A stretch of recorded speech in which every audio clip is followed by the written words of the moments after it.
Let me begin by asking you this. How many of you still watch anything animated? It could be hand-drawn, CGI, or even web cartoons. Even being dragged to the latest kid films can count too. While some may see these as nothing more than cartoons, many different animators have paved the way for animation to be taken a little bit more serious. One man has had his name known throughout the animation community due to his amazing contributions. Hello everyone, my name is Jalen Ford, and today I will be talking about animator and storyboard artist Yanni Tartarsky.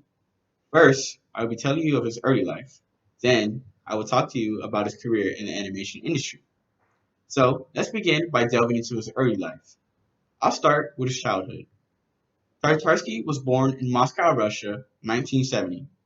His father was a dentist for a Russian hockey team, which meant he enjoyed many front row seats to the games. He has said that his childhood was good for the most part. Then, in the mid 1970s, his family moved to the US due to financial reasons. Tartarsky was mostly bored by everything here, except for the American TV. He took in much of the culture from the shows he watched, which helped him to blend in at school.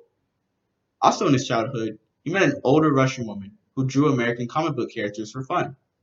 He imitated her drawings, and he has said this is where he began to pick up drawing as a hobby. In an interview, Tartarsky described it as appealing to tell a story through drawings of moving characters and objects. Now, we'll discuss his years as a student attending college. He was enrolled in Columbia College, which was located near downtown Chicago. Originally, he was here to major in art advertising, but he realized he couldn't give up on his original passion. His extra time and dedication finally paid off to drawing, as he said it was here where he learned how to make an animated character properly move. Tartarsky went on to attend the California Institute of Arts in Los Angeles.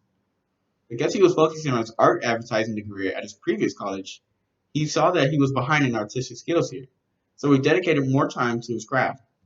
However, due to financial reasons, he was only able to attend here for 2 years. Now that we've learned of his early life and where he acquired his passion, let's explore Tartarsky's career and his projects in the animation industry.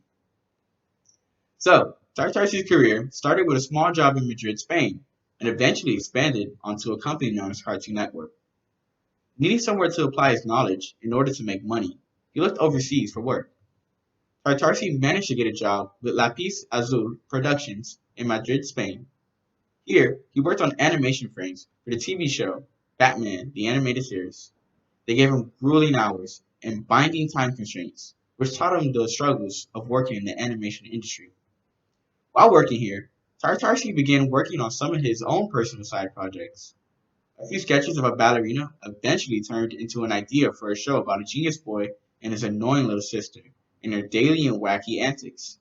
Shortly after, Tartarsky received an invitation from Cartoon Network for artists to showcase their ideas for cartoon TV shows. Tartarsky introduced many of his ideas, including a pilot, which is a nickname for a pitch episode for any show, based on his concept of the boy genius and annoying sister to Cartoon Network. The company executives loved the idea of the boy genius and immediately picked up the show for a full series. Mike Lazlo, the senior executive president of Cartoon Network at the time, said that it had a funny premise. It had things you could do in a cartoon and couldn't do in live action. And above all, it had genius timing. So, the show, now called Dexter's Laboratory, debuted in 1995 and ran all the way to 2003 and was nominated numerous times for daytime Emmys. Tartarsky's many successes in the TV animation industry would eventually lead him to a big screen animation in the form of his very own film titled Hotel Transylvania.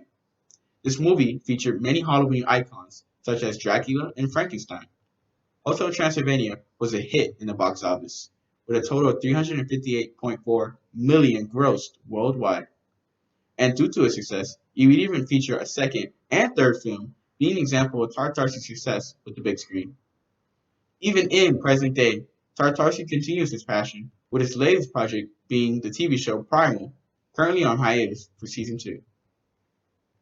So, in conclusion, moving from Russia to America was a major culture shock for Genndy Tartarsky, and this would lead him down the path of fascination with animation. He would take this passion with him into college and eventually make a career out of it. He would go on to help create shows like Dexter's Laboratory and Samurai Jack, as well as animated films like Hotel Transylvania, which were all successful and fondly remembered. Today, I have gone over the early life and career of animator Gendy Tartarsky.